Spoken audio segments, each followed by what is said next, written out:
25-yard line.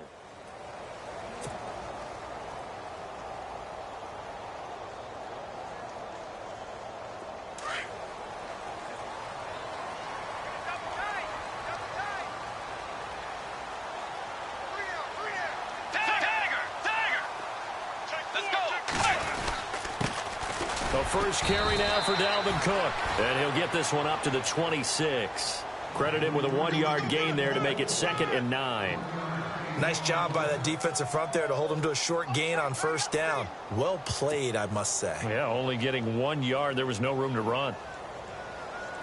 9 yards still remaining here to pick up the first on 2nd down.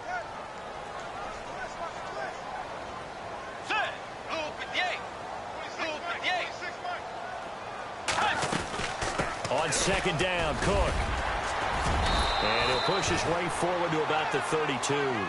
Give him 6 yards on the carry. It's going to be 3rd and 3 now. Frustrating for a defense, energizing for an offense. Finding a way to create that type of yardage in your running game, that'll make the guys carrying the ball very, very happy. 3 yards left to grab here on 3rd down.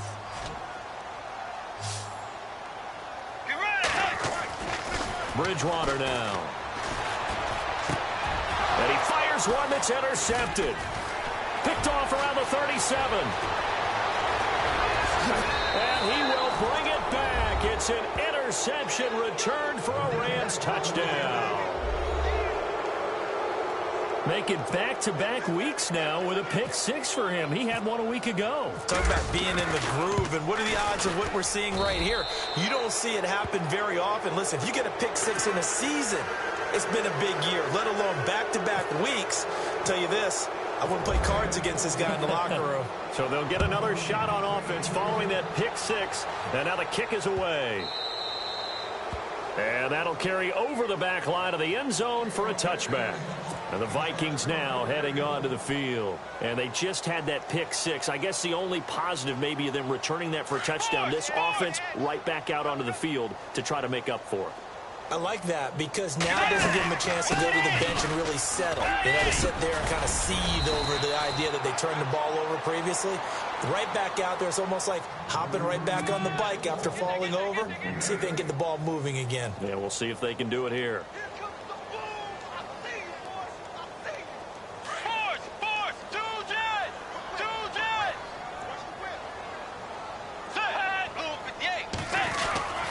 Again, it's Cook. And he'll get it out near the 40 to the 39. They get 6 on the pickup there as the drive will continue. 2nd and 2 is prime time for a little bit of a gamble, isn't it? Open up the playbook, go play action, toss that bad boy deep. But in this situation, go ahead and give it to your back. Let him pick up a first down. Keep the sticks moving. On 1st and 10, Bridgewater. And a flag comes in as that one falls incomplete. Well, let's see who this is on. In the pocket.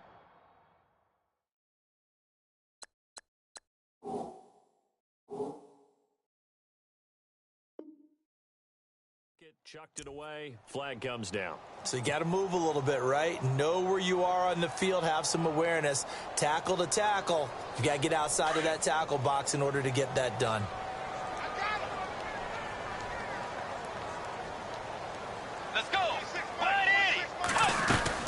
Cook following the penalty. Not much room here as he only gets it to about the 30. And they only get a yard back there. They'll be left with a 3rd down and long. I do know from experience that when you slow down someone's running game, you're now doing the dictating on defense. And guess what? Now you're getting ready to tee off on their quarterback because they have to throw it all the time. But you still have to be alert for the draws and other plays of that nature to make sure you don't get hurt. Into a double team, and it's intercepted. Picked off at the 12. They find some open field here. And he'll bring it all the way back just a yard or 2 shy of midfield. Really nice pick there for the reigning NFC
Defensive Player of the Week, and a good story on that. He said he didn't even know he won the award. His buddy had to call him. He saw it on television and said, hey, congratulations. How about that? And I'll bet you his buddy said, well, since you didn't know, I'll just go ahead and claim the award, right? And everything that goes along with it.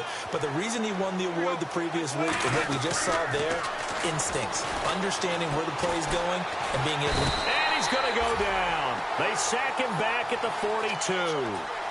And we say it all the time, have to be able to get rid of the ball sooner than that. You have to help your offensive line out. They're going to protect you as best they can. And if you're getting 3 to 5 seconds to throw the ball, they're doing a really nice job. But when you hold it and give up a sack, you're really almost discrediting their work. Here's Goff. And they'll set up the screen to Gurley. And he'll get it down here to the 43. It'll be a pickup of 15 as that'll lead to third down. When you run a screen pass really well, you got to like the look of it because so many parts come together to make it work well. The offensive linemen where they're faking people out, the back slipping out there, catching the football, then all of them going together as one unit downfield. A really nice pickup.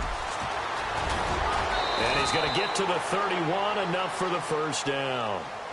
Give him 11 yards that time and a new set of downs.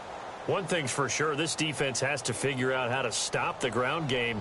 He's eating them up here in the first quarter. It looks like they have to go to different forces, aren't they?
The conventional things aren't working too well. So I remember a coach of mine saying way back when a back's having a great game, you've got to get the ball out of his hands. See how far he can run without the ball. And what he meant was takeaways, knock it loose, because maybe you can't just stop him with just regular tackling. Here's Goff. He'll throw underneath for Gurley. Call it a gain of 5, and that'll make it a second down. Now, that's the type of play that gives you a chance to win. Nothing forced downfield where you don't have a guy open. Swing it out to the back, on maybe even check it down, whatever you want to call it. Gain of 5. You're just trying to get 4 on first down. They're ahead of the chains now. So they complete the pass, and now they face a second down.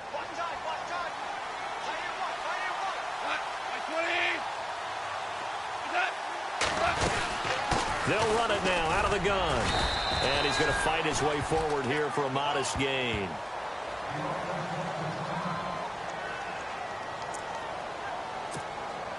The Rams on third down. A perfect 3 for 3 as they look to keep that streak going. They're up against a 3rd-and-1 situation. A shotgun snap for Goff. That's going to be complete to his tight end, Everett. And he picks up the first down yardage as he takes it down to the 16. It's a pickup of 6 and good enough to move the chains.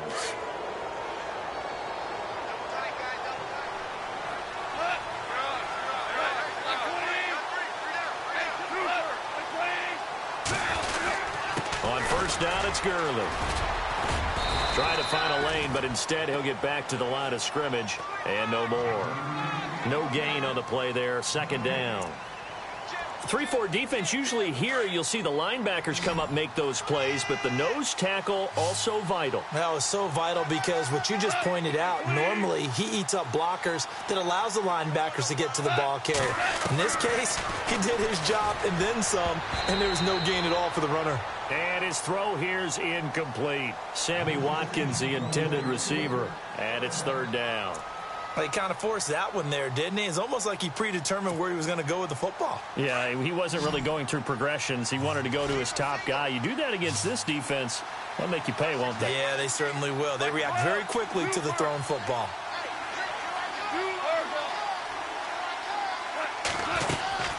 On third down, they'll run it with Gurley. And he's brought down just outside of the 10 at the 11. 4 yards on the pickup there, but it's going to take him to fourth down. That's a really good job right there. Just kept stringing that play out, pushing him further and further towards the sideline. Really good fundamentals by that defense. He was trying to put his foot in the ground and turn upfield. He just couldn't. No, they really had a picket fence in front of him. No room to find to get upfield. And Zerline's kick is good. And that will stretch the lead up to 3 touchdowns now. It's a 21-point game. So in the end, they had the ball for 10 plays, but the drive only yields 3 points. Yeah, they were able to move the football, but the defense stiffened once their backs were to the end zone, and they were able to hold them to just 3. Out is the kickoff unit as they run up and send this one away. And they will not get a chance to return this one as it's through the end zone for a touchback. Now the Vikings offense works their way back onto the field. And they've sort of lost their way, partner. How do they recalibrate and get this proverbial train back on track? Well, this is where leadership really comes into play. How's the head coach handling it? The offensive coordinator? Sometimes they just make a joke. All right, guys, you had your fun? All right. Throw it out the window. Yeah, let's get back on track here. And sometimes that'll work just fine. I guess it's time now to lean on that leadership. And the Rams got him. They bring him down. Dominique Easley. He's the one to get him, and that's sack number 7 for him on the year.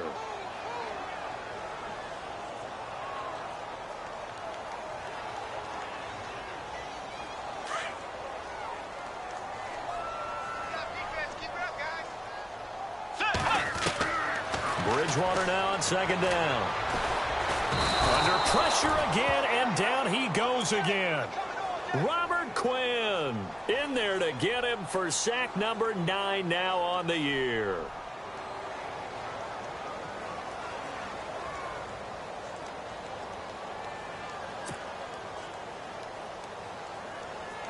Third and long now after the sack, and we'll see if Bridgewater has a response.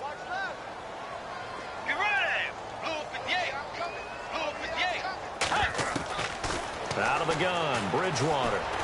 He's going to fire one deep over the middle. So they took a shot there on third down, couldn't get it. Now it's fourth. And attempted a deep ball there, and they didn't get it.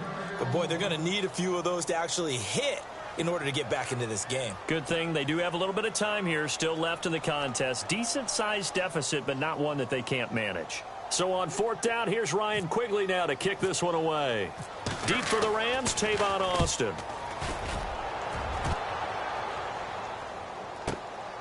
That's taken on the 25.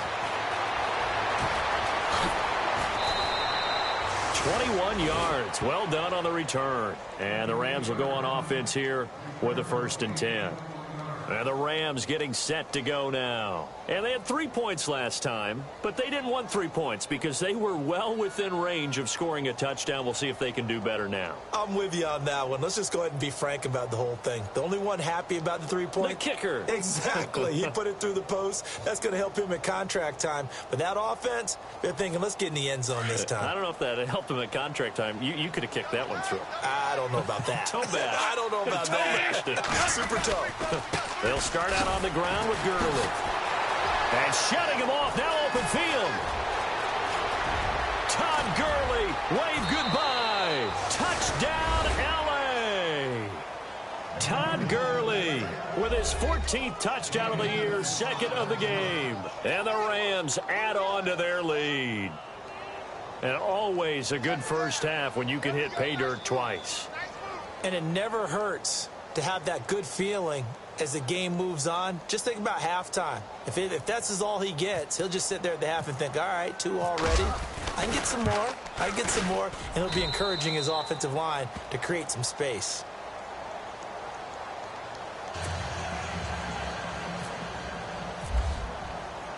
The kickoff unit is out on the field, and they will send this one away. That'll be taken in the end zone. And all that worked, but he stopped where he ultimately would have been, and he's simply taken a knee, and that's the 25-yard line. And now out comes Minnesota, and they're coming off a 3-and-out, my friend. I think they've got to look at that play sheet and go to a spot that they haven't gone before. Time to shake things up a little bit to try and get this offense moving. Okay, so how do you do that? How do you shake things up? You look at what you called before, realize it hasn't worked Go to so something well, else. and maybe you try and find one of those special plays from one of your better players, and maybe try and hit something big and get things going in the excitement area. Go, go, go, run it, run! Oh, yeah!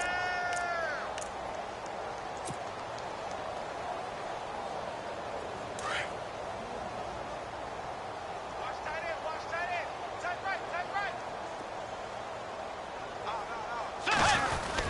Back to the ground, this time Cook. And he'll be brought down somewhat awkwardly here, and a late flag as well. I think this one's going to be a face mask. Officials so cognizant of that call nowadays, but that one looked pretty easy. Yeah, you're right. They took out of their hands having to wonder whether it's a 5-yard or a 15-yard inadvertent or not. Now, it's a lot easier. You see it, you call it. Watch tight end. Alert, alert. 3 out. They run the counter with Cook, and they will stop him after a fairly minimal pickup. And after getting tackled, he's still down and looking very slow to get up. We'll check on his status when we get back. See if they stay on the ground for second down. A handoff. It's Murray. And able to push his way forward here for a good little gain. It's a 4-yard pickup there, and it leaves him with 3rd and 5. On any running play that's called, they're always hoping that it's going to break big and go the distance. But when you get a nice game like that, you're able to do so many things anyway. You can come back and run essentially the same play again, continue to move the ball on the ground, or you can decide to throw the ball now because usually you have the defense back on its heels. Bridgewater to throw it. Oh, he tried to pitch it, and the ball's loose. A big loss on the play. That's the bad news. A consolation, they keep the football. Now, I have to admit, partner, that I've often thought that I don't like this rule, where the offensive player fumbles the ball, it goes out of bounds, and they get to keep it. That's just because you're a defensive guy. That's why you don't like it. Yeah, you're right. It is a slanted view, isn't it? But this is where, for the offensive team, the sideline is their friend. Usually it's not their friend. Yeah, exactly right. I actually played for a guy in college. You know what he used to name the sideline? Sammy. Sammy sideline.